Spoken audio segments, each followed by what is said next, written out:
Legal knowledge with advocate नूर याकूब शेख। 4.5 साल की लड़की वहाँ खेल रही थी कैथोलिक, और उसके साथ में उन्होंने कर दिया सेक्सुअली अब्यूज।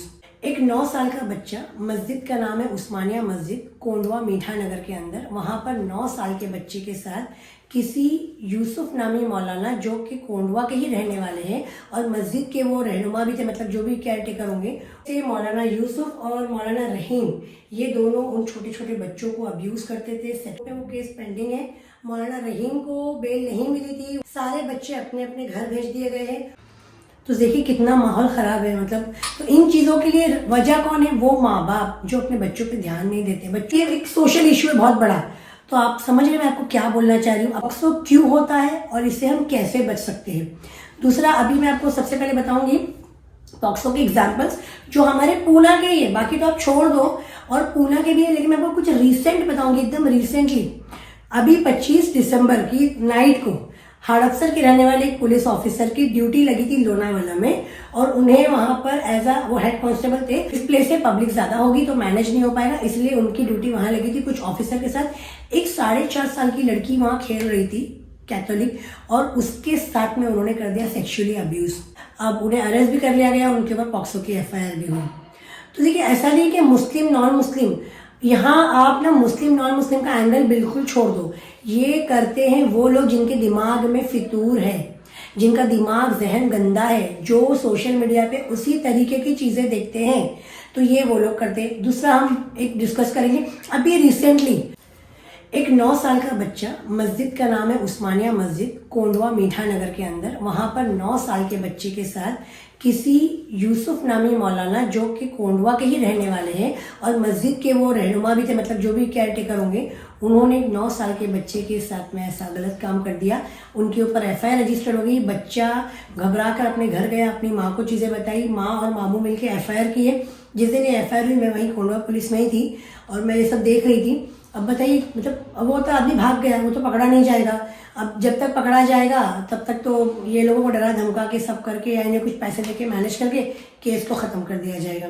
मैं सिर्फ शॉर्ट ब्रीफ दे रही हूँ, फिर आपको बताऊंगी FIR, कोर्ट का केस और अभी वो लोग कहाँ हैं। तो हम हमारी स्टोरी पे थे, तो उन 2 बच्चों ने बताया कि किस तरीके से मौलाना यूसुफ और मौलाना रहीम, ये दोनों उन छोटे छोटे बच्चों को अब्यूज करते थे सेक्सुअली, मतलब उनके साथ वो सारी हरकतें करते। एक FIR रजिस्टर हुई है कोंडवा पुलिस में, एक FIR रजिस्टर हुई है भारतीय विद्यापीठ में, और बाद में उन मौलाना को अरेस्ट कर लिया गया, उन्हें जुडिशियल कस्टडी मिली। अब उनका कोर्ट में केस है एविडेंस के ऊपर, लेकिन वो मौलाना अभी वांटेड है। और अगर आपको लगता है कि ये मौलाना को फंसाया गया है और कुछ और सच्चाई है, तो जरूर मुझे आप मिलना उस एविडेंस के साथ, उस मौलाना के साथ, हम जरूर उनको हेल्प करेंगे। फिर आपने ये पूरी वीडियो सुनी, अब इस वीडियो सुनने के बाद मैं आपको राइट और लेफ्ट में वो सारी न्यूज की कटिंग्स लगाऊंगी, वो सारे फोटोज लगाऊंगी, इवन जो मैं वो केस डिटेल भी आपको अटैच कर रही हूँ, ताकि आप लोग उस केस को फॉलो करें। शिवाजी नगर कोर्ट में वो केस पेंडिंग है। मौलाना रहीम को बेल नहीं मिली थी, उन्हें जुडिशियल कस्टडी मिली थी। अब वो मौलाना कहाँ है पता नहीं। सारे बच्चे अपने अपने घर भेज दिए गए हैं। हो सकता है बच्चों को डराया धमकाया होगा, उनके माँ बाप को डराया धमकाया होगा, या उनके माँ बाप को दीन के नाम पर, जैसे कि आपने देखा मेरे बाकी वीडियोस पे, जो मिफ्ताही पे या दूसरे फ्रॉड बाबाओं पे बनती है चंदे के नाम वालों पे, तो उनमें लोग नीचे क्या बोलते हैं, लोग ये नहीं बोलते कि हाँ इसने गलत किया, इसे दीन का नाम नहीं लेना चाहिए। देखिए इन लोगों का ना दीन से दूर दूर तक कोई भी नाता नहीं है, क्योंकि ये लोग हैं इब्लीस की औलादें, शैतान की नस्ल के लोग हैं।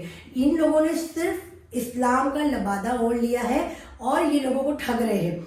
अब ये किसी भी तरीके से ठग हो गया, मदरसे के नाम पर बच्चों को ला रहे हैं, वहाँ सेक्सुअली अब्यूज कर रहे हैं, फिर चंदा मांग रहे हैं, अपने अकाउंट में डाल रहे हैं, 60% खुद रख रहे हैं, 40% मदरसों को दे रहे हैं, वहाँ डील करके वीडियोस बना रहे हैं। फिर अगर आप देखेंगे तो जगहों पर कब्जा कर रहे हैं। इसके बाद मैं एक वीडियो बनाऊंगी जिसमें एक FIR और रजिस्टर्ड हुई है, जिसके अंदर वक्फ की जमीन पर 7 लोगों ने कब्जा किया, एक काजी फैमिली ने, और जब वक्फ का रिप्रेजेंटेटिव पब्लिक ऑफिसर वहां पहुंचा तो उसे मारा, उसे जान से मारने की धमकी दी। जी हाँ, हमारे कोंडवा में ये हुआ है, सर्वे नंबर 48 के अंदर। और फिर बाद में वक्फ के 2 ऑफिसर्स आए, उन्होंने कोंडवा पुलिस के साथ मिलकर वहां लेटर लगाया, और फिर वो क्या हुआ वो मैं आपको बताऊंगी अगली वीडियो में, जरूर वो देखना और फिर बताना कि ये क्या है। वक्फ की प्रॉपर्टी वक्फ होती है, उसमें आप कैसे कब्जा मार सकते हैं। कितना खोखला कर रहे हैं ये लोग दीन को, फिर बोलते हैं हम पे जुल्म हो रहा है, हम पे जुल्म हो रहा है, हम पे जुल्म हो रहा है। जुल्म क्यों नहीं होगा? तुम खुद अपनी कौम पे जुल्म कर रहे हो, कौम किसके पास जाएगी? और अगर कोई बताए तो उसे गालियां देते, उन्हें बुरा बोलते। तो ज़रूर बताना मुझे आपको ये वीडियो कैसी लगी। आपको लगता है इसमें मौलाना की कोई गलती नहीं है, मौलाना को फंसाया गया, मदरसे को गलत किया गया, तो प्लीज़ एविडेंस के साथ मुझे आके मिलो, वो मौलाना के साथ मुझे आके मिलो। मैं उन्हें हेल्प करूंगी, जो भी मेरा लीगल चार्जेस होगा वो मैं ज़रूर लूँगी। ऐसा नहीं कि फ्री में हेल्प करूंगी, वो ज़रूर लूँगी। लेकिन अगर उन्होंने ऐसा कुछ नहीं किया है और उन्हें फंसाया गया है, अभी वो 2 बच्चे मिलकर उन्हें क्यों फंसाएंगे, ये सोचने वाली बात है।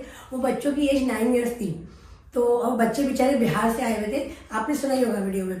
तो अगर आपको लगता है ऐसा कुछ है तो ज़रूर मुझे कांटेक्ट कीजिए, या आपके आसपास में कोई मदरसे का चंदे का स्कैम हो रहा है, या फिर कोई मदरसे वाले बच्चों को सेक्सुअली अब्यूज़ कर रहे हैं, या फिर किसी मदरसे मस्जिद पर किसी नॉन मुस्लिम या आसपास के लोगों का कोई दबाव है, वो मदरसा मस्जिद को बंद करना चाहते हैं, या किसी भी तरीके का कोई ऐसा फ्रॉड या स्कैम है जिसको अवेयरनेस की ज़रूरत है, जिसे बताने की ज़रूरत है, जिसे लीगल गाइडेंस की ज़रूरत है, ज़रूर मुझे कॉन्टेक्ट कीजिए। मिलते हैं अगली वीडियो में।